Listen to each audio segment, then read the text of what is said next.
Welcome students.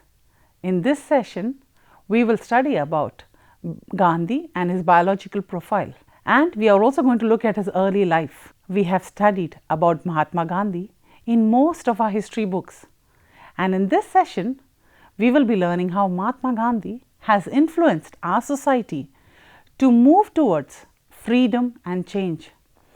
We begin with first looking at his birth and his early life story. In this session, we are looking at his early life and his birth.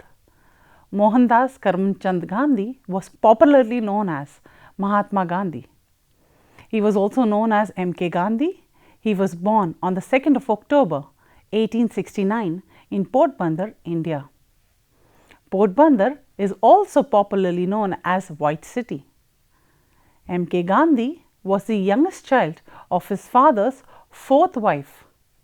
He was born in a Hindu family in coastal Gujarat. Now we will learn a little about his parents, Gandhiji, his parents, and we are starting with his father. Gandhiji's father was Karamchand Gandhi. Gandhiji was the child of his fourth wife, and as his earlier wives had died. He worked as a diwan, meaning the chief minister of Portbandar, a capital of the state of Gujarat. He was a very able administrator and played a very significant role in ensuring that people were relieved of their hardship due to the temporal nature of the British. His rich practical experience was extremely useful for him to handle most of the issues faced by the people, especially the issues that were complicated and delicate to handle. He was a lover of his clan, truthful, brave and generous, but short-tempered. He was morally upright and extremely strict and impartial to all his family. Even though he was not a very pious person, his religious cultures taught him to visit the temples and listen to religious discourse regularly. Towards the end of his life, he began to read the religious text, the Gita. He started chanting a few verses every day at the time of worship. His loyalty and honesty was well known to his family and even the places he worked with. He was not a person fond of riches, and when he died, he left behind very little wealth for his family. In the next session, we will look at Gandhiji's mother. And Gandhiji's mother was Putibai, and she was extremely religious person. She never thought of eating without her daily prayers. Going to the Vaishnava temple was her daily routine. She was a person who spent her time doing housework and worship in the temple. She spent her time doing housework and the rest of the time in the temple, fasting and caring for the sickly. She was known to take vows, and any illness never deterred her from completing the vows. She was used to keeping 2 and 3 vows continuously, meaning she would be living on 1 meal a day. She was not fond of fine jewelry and expensive things. She was extremely caring and a homebound person in her duties towards the family members, especially if they were unwell. She would work tirelessly to assist them. She was well informed about all matters of the state, and women regarded her highly for her intelligence and knowledge.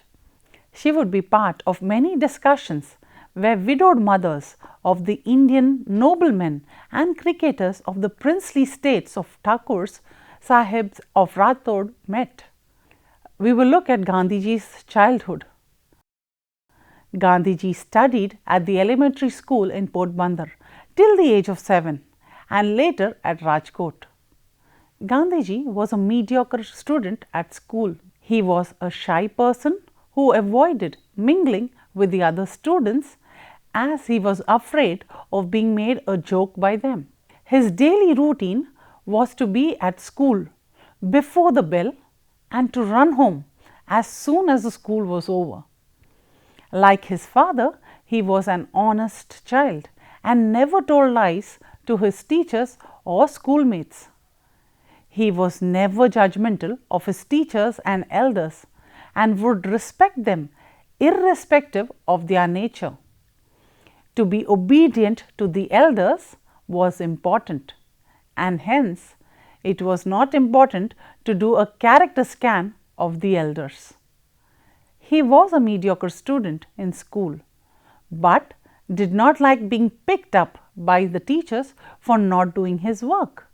He would come from the school and spend his time reading his subjects. He was never interested in reading anything else at times, as time wouldn't permit him.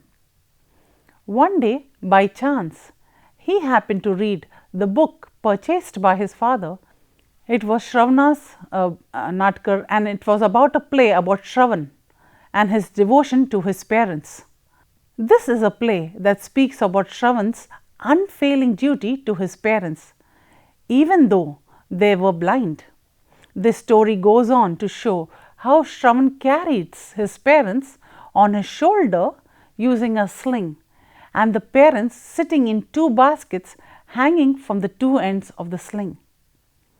The story ends in the parents' lamentation about the death of their son. This story created an extremely deep impact on Gandhiji's mind. Another such incident that was an extremely impactful event in Gandhiji's life is the play that he went on to watch with the permission of his parents.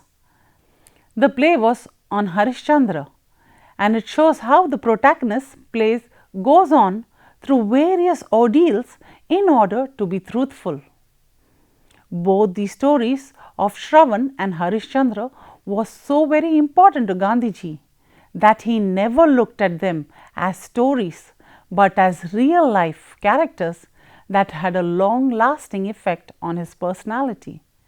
We will look at Gandhiji, his marriage and education. Gandhiji was married to Kasturba at the age of 13, who was also 13 years old while he was still in high school. Due to this marriage, Gandhiji was forced to miss school for a year, as in those days marriage preparation meant a lot of preparation and celebration. Gandhiji got married in a triple marriage function, meaning two of his brothers also got married at the same time. This arrangement for the marriage was to reduce the cost to the family.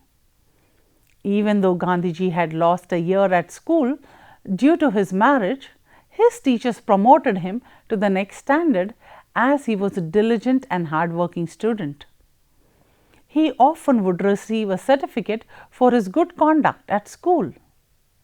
He has been a recipient of scholarships, and because he was an extremely brilliant at what he was doing, but also because of his caste group. Gandhiji was married early and was also loyal and faithful to his wife. He, however, was an extremely jealous husband who exercises his control over his wife. He wanted his wife to do everything and anything only with his permission. He would get extremely upset if she would not comply. Gandhiji's wife, on the other hand, seemed to be a more progressive woman and refused to be constrained and contained by Gandhiji's rules of marriage. She would go out to the temple and to meet her friends without her husband's consent. This was one of the causes of difference between Gandhiji and his wife. The other cause of difference was his friendship with a certain person. The certain person was not approved even by his mother, where both his mother and wife felt that Gandhiji spending time with him was not correct, as the person himself was not of good repute, according to both the women in his life. This person was a friend of Gandhiji's brother, who introduced him to meat eating against his religious beliefs and also the brothels. In spite of being in bad company, Gandhiji's love for non-violence, love for truth and justice kept him safe and protected against all vices. Gandhiji matriculated from the Salma's College in Bhavnagar, Gujarat, and went to England in 1888 to study law. Gandhiji trained in law at the Inner Temple, London, and was called to the bar at 22 in June 1891. He was unable to start anything successful and his law practice in India for 2 years, and he moved to South Africa in 1893 to represent an Indian merchant in a lawsuit. He went on to live in South Africa for 21 years. It was here that Gandhiji raised a family and first employed non-violent resistance in a campaign for civil rights. In 1915, aged 45, he returned to India and soon set off about organizing peasants, farmers and urban laborers to protest against excessive land tax and discrimination. In this session, we will look at the death of Gandhiji's father. Gandhiji was 16 years old when his father became bedridden with fistula. Gandhiji's mother was always available to take care of her husband, and Gandhiji was the main attendant to his father. He had to dress his father's wounds and take care of giving his father the medicines on time, especially if they had to be ground and made at home. Gandhiji took the responsibility of taking care of his parents extremely seriously, as he had read in the Harishchandra story. He would massage his father's leg even at night and would go to bed only if his father asked him to go to bed and if his father had fallen asleep. In between his studies and taking care of his father, if there was some time, Gandhiji would go out for a walk. Gandhiji would go out for a walk even on days when his father was well sometimes. Even though Gandhiji would spend a lot of time serving his father, he would desire to spend time with his wife and would long to be with her, but the duties of serving his father would keep him from spending time with his wife. Gandhiji's wife was expecting a baby during the time that his father was ill. His father kept getting worse, and English medicines and Ayurvedic physicians were trying their best to cure his father, but he kept getting worse. An operation was suggested, but the physicians did not approve of the operation as he kept getting worse and weaker. In spite of being bedridden, Gandhiji's father would leave the bed no matter how difficult for personal needs. One of the major reasons for this was his need, his religious belief that would not allow him to be unclean, especially on the bed. Gandhiji's uncle from Rajkot had to come to see his father. His uncle would insist to sleep near Gandhiji's father's bed and would spend time the whole day near his bed. On the fateful night, it was around 10:30 or 11 p.m. and the uncle relieved Gandhiji and asked him to go to his room while he was still massaging his father's leg. It would have been barely 5 to 7 minutes after Gandhiji went to his room that the servant knocked on Gandhiji's door and informed him that his father was ill. On further inquiry, revealed that Gandhiji's father was no more. The thought that Gandhiji was not with his father at the last minute always played on his mind. However, the child born to Gandhiji also passed away in a few days after birth. Now we will look at Gandhiji's life before and in England. Gandhiji's brother made all the necessary arrangements for Gandhiji to travel to England to do his law. Gandhiji had to travel to Mumbai as the ship to England left from Mumbai. On arrival in Mumbai, both brothers realized that the Indian Oceans were rough in the month of June and July, and hence November would be a better time. However, in the meantime, Gandhiji learnt that a lawyer was being called to bar and was travelling on the 4th of September. So Gandhiji decided to travel at the same time. There were many hardships for Gandhiji before starting and even deciding to learn law. After high school, Gandhiji went to college in Bhavnagar, Gujarat.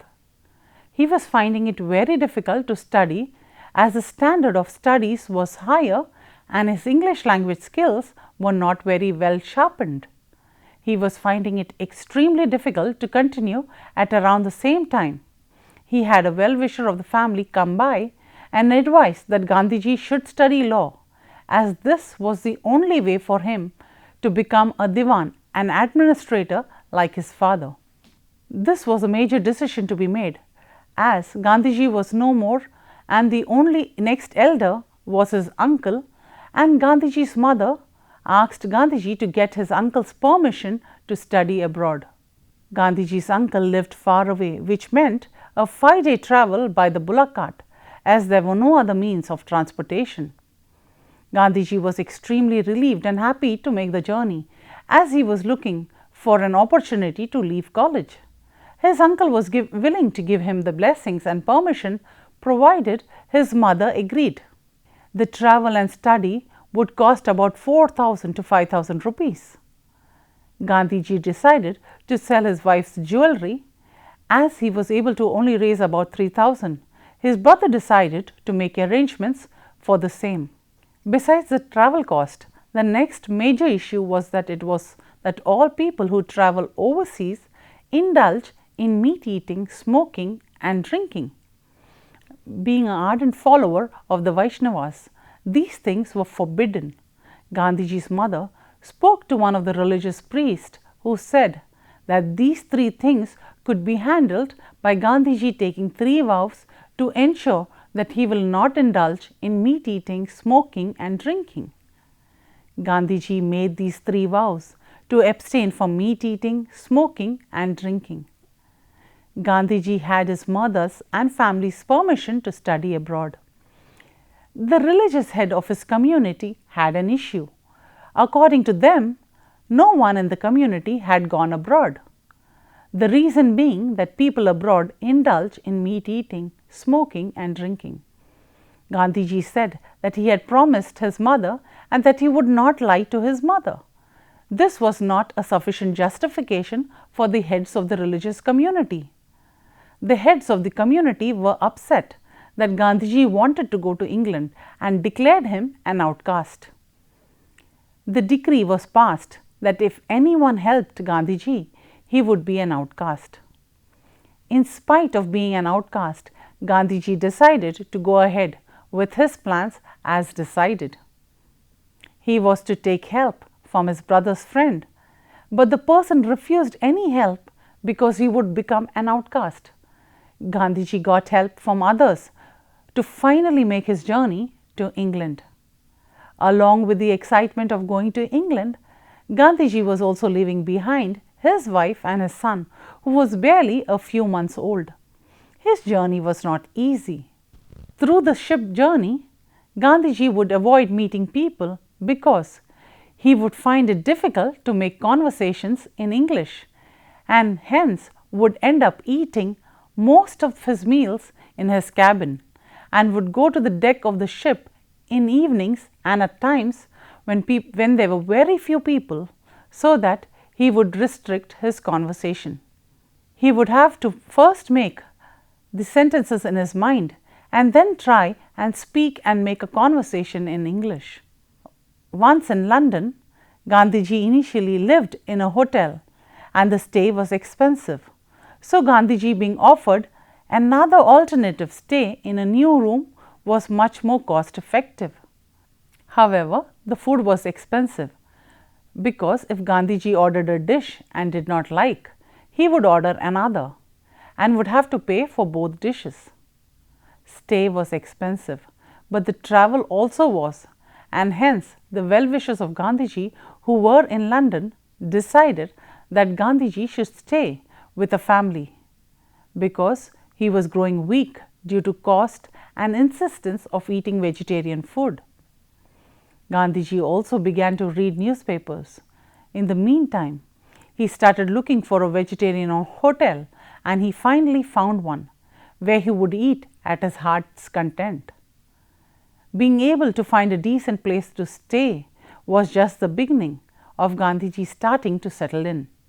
It was essential to also dress like all the English people, and as the time passed, Gandhiji realized that he had to get appropriate clothes for the places, which again meant additional expenses.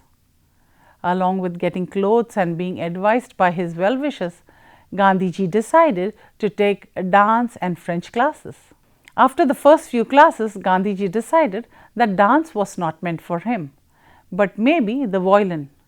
But the violin could be learnt in India as well. The realization was that all the additional classes, like the elocution classes, was not really important if he could complete what he had come to do.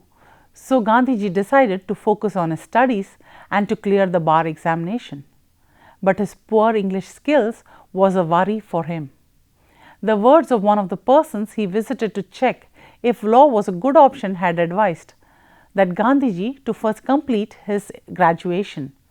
The worry of not being fluent in the English language led Gandhiji to check with Oxford and Harvard University for courses he would be able to complete. However, Gandhiji realized that these courses would cost extra for his brother and be an additional burden to the family.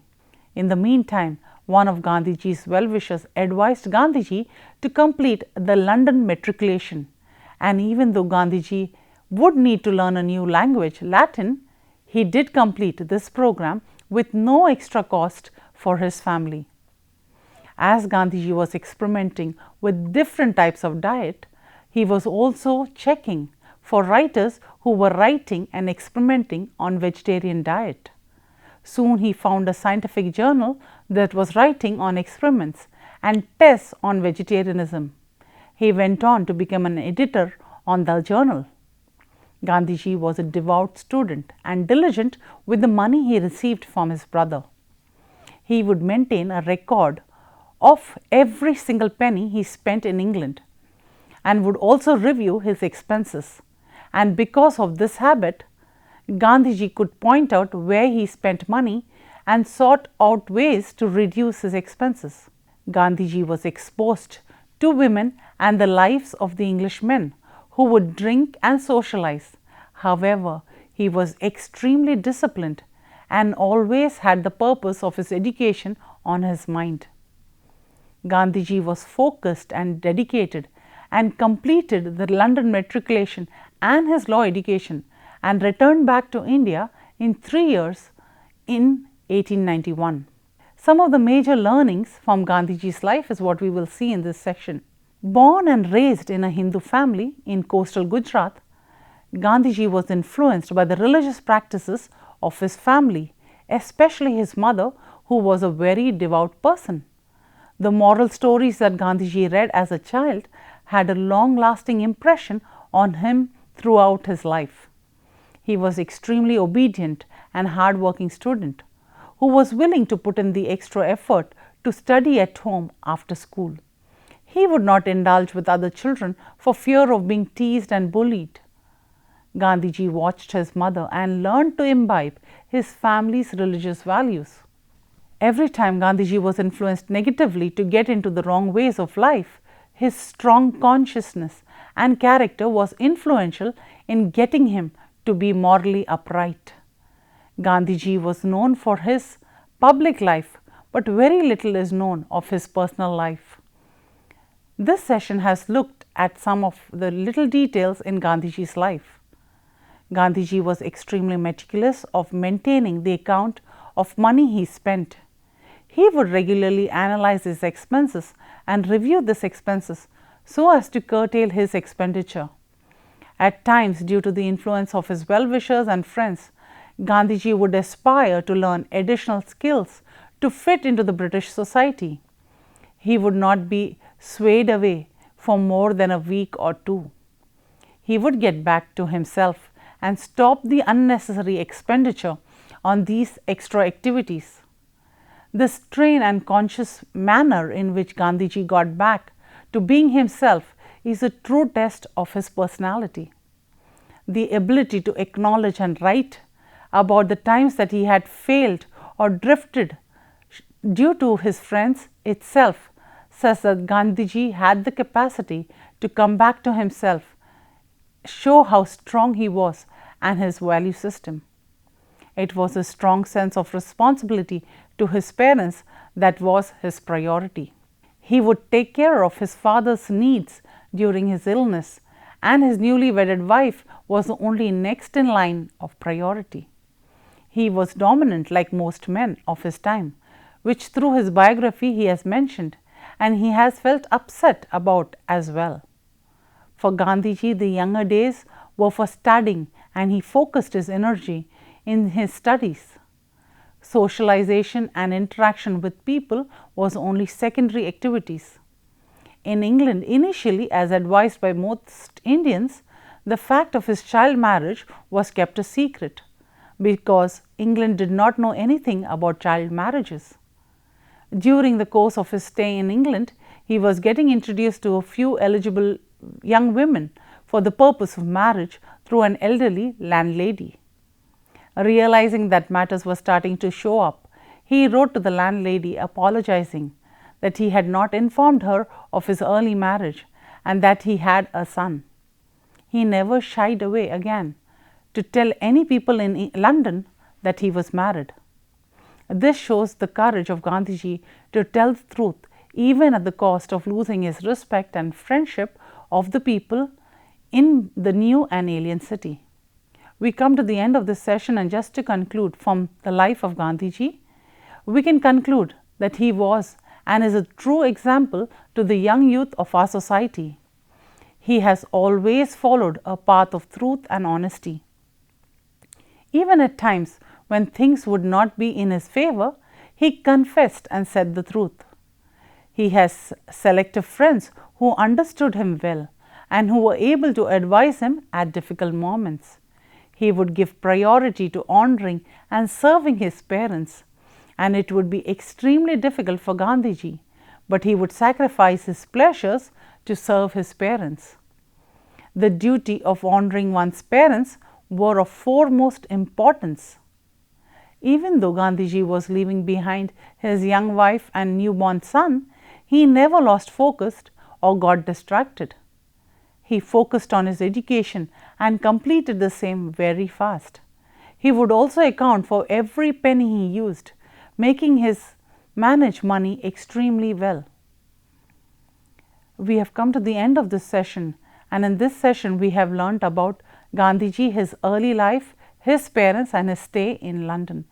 In the next session, we will look at Gandhiji, his satyagraha and what it means in the non-violence session. Thank you.